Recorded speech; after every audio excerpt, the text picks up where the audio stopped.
ಈ ವರ್ಷ ನಿಮ್ಗೆಲ್ಲ ಗೊತ್ತಿರುವ ಹಾಗೆ ಮುಂಗಾರು ಮಳೆ ವೈಫಲ್ಯತೆಯನ್ನು ಕಂಡು ನಾವು ಸತತವಾಗಿ ಈಗ ಬರಗಾಲದ ಬವಣೆಯನ್ನ ಅನುಭವಿಸ್ತಾ ಇದ್ದೀವಿ.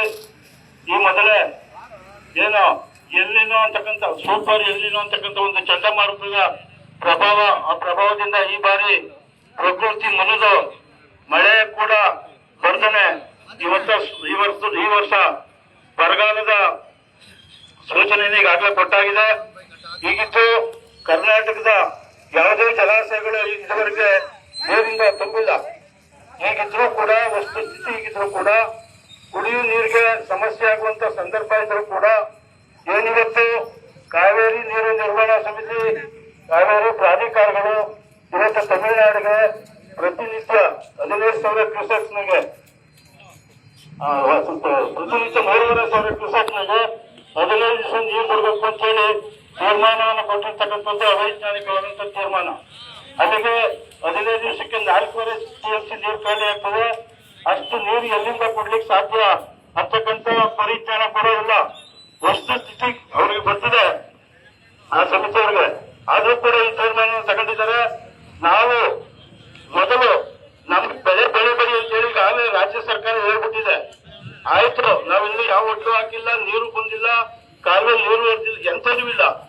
ಅಟ್ಲೀಸ್ಟ್ ಕೊನೆಯ ಪಕ್ಷ ಕುಡಿಲಿಕ್ಕೆ ನೀರ್ಗಾದ್ರೆ ಶೇಖರಣೆ ಆಗುವುದಕ್ಕೆ ಜಲಾಶಯಗಳಲ್ಲಿ ನೀರನ್ನ ಕೊಡಬಾರ್ದು ಅಂತಕ್ಕಂಥ ಒತ್ತಾಯವನ್ನು ಇವತ್ತು ಮಾಡ್ಲಿಕ್ಕೆ ನಾವು ನೀವೆಲ್ಲ ಸೇರಿದ್ದೀವಿ. ಬಂಧುಗಳೇ, ಇವತ್ತು ನೋಡಿ ಕಾವೇರಿ ಜಲ ವಿವಾದದಲ್ಲಿ ನಮ್ಗೆ ಬಹಳ ಮೊದಲಿಂದ ಅನ್ಯಾಯ ಆಗಿದೆ. ಏನು ಕಾವೇರಿ ಟ್ರಿಬ್ಯುನಲ್ ರಚನೆ ಆಯ್ತು, ಕಾವೇರಿ ನ್ಯಾಯಾಧೀಕರಣ ಅಂತೇಳಿ ಅವತ್ತಿನಿಂದ ಅಂತಿಮ ತೀರ್ಪು ಬರುವವರೆಗೂ ಕೂಡ ನಮ್ಗೆ ಅನ್ಯಾಯ ಆಗಿರ್ತಕ್ಕಂಥದ್ದನ್ನ ತಾವೆಲ್ಲ ಕೂಡ ಗಮನಿಸಿದ್ದೀವಿ. ಇವತ್ತು ಏನು ನೀರಿನ ವಿಚಾರ, ನೀರು ಅಂತಕ್ಕಂಥದ್ದು ಪ್ರಕೃತಿ ತತ್ವವಾಗಿ ಸಿಗ್ತಕ್ಕಂಥ ವಸ್ತು. ಮಳೆ ಹೋದ್ರಷ್ಟೇ ನೀರು ಬರ್ತಕ್ಕಂಥದ್ದು. ಈ ಪ್ರಕೃತಿ ದತ್ತವಾಗಿ ಸಿಗುವಂತ ವಸ್ತುಗೆ ಕಾನೂನು ಬರೀಕ್ಕೆ ಅವಕಾಶ ಇಲ್ಲ.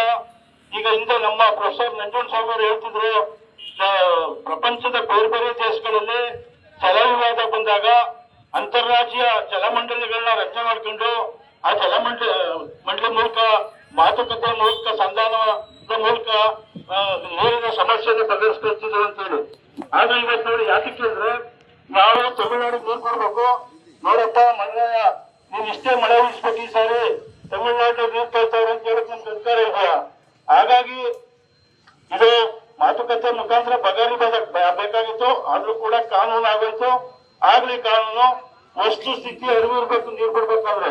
ಆ ಕಾರಣಕ್ಕೆ ನಾವು ಯಾವುದೇ ಕಾರಣಕ್ಕೆ ನೀರು ಬಿಡ್ಲಿಕ್ಕೆ ಒಪ್ಪಲ್ಲ.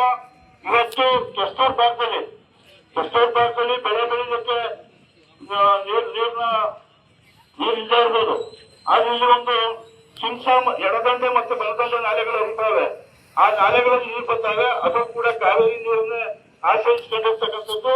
ಕುಡಿಯುವ ನೀರಿಗೂ ಕೂಡ ಕಾವೇರಿ ನೀರನ್ನೇ ಅವಲಂಬಿಸಿಕೊಂಡಿರ್ತಕ್ಕಂಥದ್ದು ಕೆಸ್ತೂರ್ ಮತ್ತು ಅಕ್ಕಪಕ್ಕದ ಹಳ್ಳಿಗಳೆಲ್ಲ.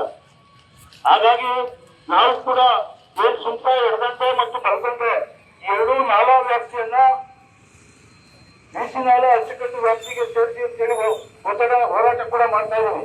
ಆ ಕಾರಣಕ್ಕೆ ಇವತ್ತು ಅದು ಮುಂದೆ ಹೋರಾಟ ಮುಂದುವರಿಸುವ. ಇವತ್ತೇನು ಇಡೀ ರಾಜ್ಯದಲ್ಲಿ ಬರಗಾಲ ಇರೋದ್ರಿಂದ ಯಾವುದೇ ಬೆಳೆಗಳು ನಾವು ಹಾಕ್ತಾ ಇರೋದ್ರಿಂದ ಇವತ್ತು ಸರ್ಕಾರ